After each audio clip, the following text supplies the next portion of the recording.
Everyone, welcome back to another video. In this video, I'm going to be talking about how to link checklists on Trello. So first of all, you go to your Trello, and then today we're going to be creating a checklist. So I'm going to add a card. I'm going to say, so this is a business example for one of my business cards, business ideas. So I'm going to say business card manufacturing,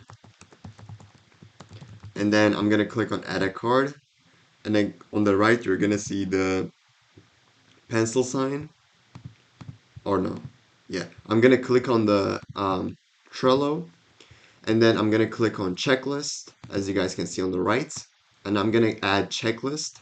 I'm gonna say manufacturing, and then I'm gonna click on add, and I'm gonna add the items that I want. Let's say that my customers are trying to know if the shipping is ready, if it's being shipped.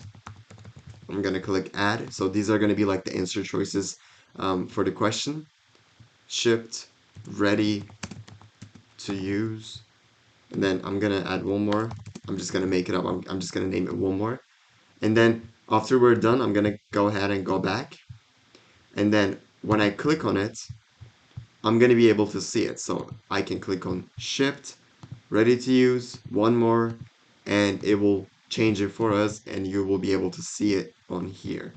So that was basically it for this video. That's how you create checklists on Trello. Don't forget to like and subscribe because we're uploading videos about how to make money on different kind of platforms. So see you guys in the next video.